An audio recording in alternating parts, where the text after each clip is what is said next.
We got paid $60,000 to buy this Airbnb right here.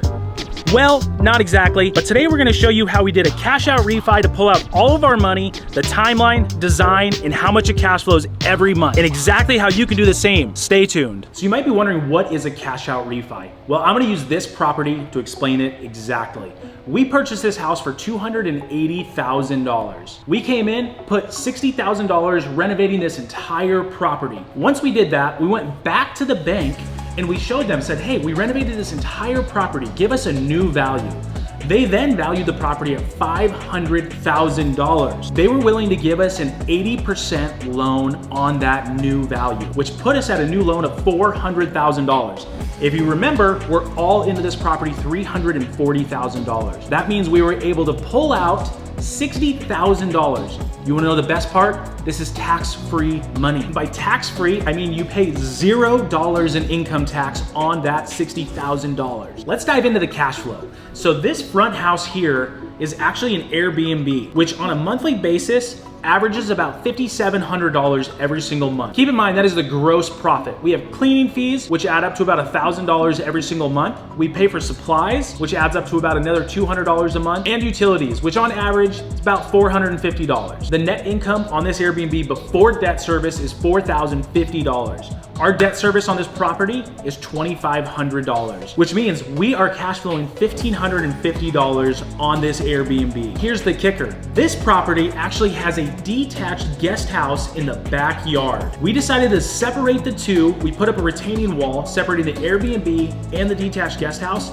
and we rent the guest house out as a long-term rental for more stability at $1,200 every single month, which brings the total cash flow on this property to $2,750. Keep in mind, Airbnb's numbers always do fluctuate. We're in Arizona, so summers are always a bit slower, but the wintertime, we're always slammed. So starting with the front door on this property, this house was built in the 1940s. This is the original door to this house. So something that we really liked about it was when we started the renovation process on this, we thought the door was super cool because it was very like retro. We actually thought it would be kind of cool to just like sand it down and give it that retro feel. So we actually just kind of restained it, but then left a bunch of the old paint colors and everything. Obviously we put all brand new hardware, you know, black hardware on it and everything. We thought it came out really cool. And as this is an Airbnb, we've actually had a lot of guests be like, hey, that is a super cool door on this. So one of the other things that you're gonna be able to notice about this patio that we did, but this is actually $22 per square foot tile. So this patio is extremely expensive. And what we actually did is we took this same tile and we scattered it throughout the entire house. So we're gonna show you that as well. My absolute favorite part of this entire house though, this fireplace feature here. When you originally walked through this property, which we're gonna try to pull up some photos of this was all walled off. This was enclosed here, and then this was a huge wall. We pulled it all down, and really all you could see was just this little like front part of the fireplace and a little bit of the brick. So we pulled all the drywall off. One thing we really like is character in houses, and especially when you get these old 1940s homes, they have a lot of character. You just have to pull it out of it. So we redid this whole front part. Just did like a sand finish for like stucco kind of feel. We threw a huge mantle on here, and then we uncovered all the brick that we could. You know, because now when people come in, they see that and they're like, oh my God, that's original. Like you think about that, that's 85 years old. Like that's wild to think about. This was the kitchen in this corner over here. So what we did, we opened the whole thing up and we moved the kitchen to the back room over here. Once again, you're gonna be able to see what I was talking about with the tile. So we took this tile to the ceiling, which again, that's expensive to do, because the thing is that it comes down to bookings, right? So if someone's gonna see our property and they're gonna see someone else's property, we just feel like there's a very good chance they're gonna go ahead and decide to book ours due to how unique and cool it is. We also decided to throw this massive island in here. So this was kind of like a dead space that we didn't really know 100% what we wanted to do with it. And we're like, you know what, this is a perfect spot for just a huge island. You can throw 7 chairs around this massive island. It's awesome for, you know, card night, board games, stuff like that. On to that next thing, here are these open shelves. So another thing, again, the attention to detail that we had on this property. These right here are open, like faux open shelves. Faux, F-A-U-X is another word for fake. But we tied these in to these beams that we added. None of these were here. So this was just like regular ceiling. And again, just like another design aspect that we wanted to add because we thought it looked really cool was adding these fake beams.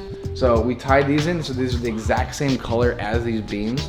And look at this, you can see we just did 4 of them straight across. I know we keep talking about those small touches, but this was the original bathroom. So we left this pretty similar to how it was. We thought it was super cool that there was like this old attic entry, you know, in the bathroom.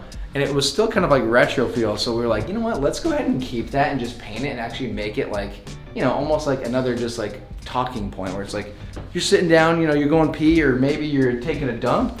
You know, you look up and you see this really cool attic entry here. So we decided to leave that. This room wasn't really big enough and it doesn't have a window, so we can't really consider it a bedroom.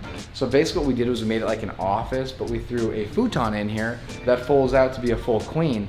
So you actually have extra sleeping right here, because the thing is with Airbnbs, again, we've talked about this before, but you gotta have as much sleeping as possible, because the more beds that you have equals more money in your pocket. Into the master bedroom. It's just a good feel, right? Doesn't this have a good feel in this master bedroom? Once again, just unique kind of cool things. This was, in my opinion, a really cool bathroom. So this actually was an exterior door to the backyard, which again was very, very strange. This was the laundry room. So this was not originally a cool bathroom like this. But we did dual vanities here. We did a big walk-in shower with a nice glass door. Thought that would turn out pretty nice. And then again, it's just got a lot of open space in here. Nice big closet. Just great for an Airbnb. All right, and one of my favorite things that we did with this backyard here, the Toja Grid. If you don't know what a Toja Grid is, what they do is they will send you just the material to build a pergola.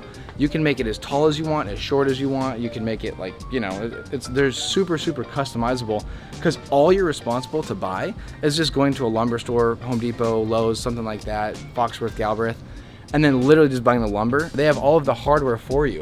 So you literally just put it together. You can customize it with like sunshades, you can customize it with, you know, like what we did right here. We did a bunch of extra 4x4 posts. So they're super, super unique and very cool. They're pretty inexpensive as well. So what we did was we just gave this a really nice outdoor feel, right? We did a bunch of turf right here for kids to go ahead and play in, left a bunch of rock over here, did a nice patio area underneath the pergola.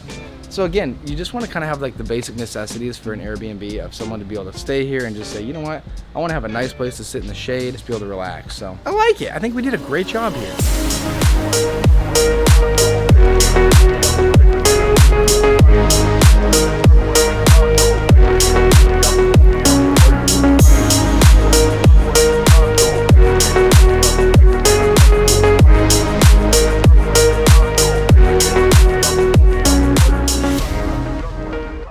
Alright guys, so the boys actually had to run. They're both Pilates instructors and they're on the way to Bali right now. They're doing a bunch of nude sessions. So I hope you guys enjoyed the video.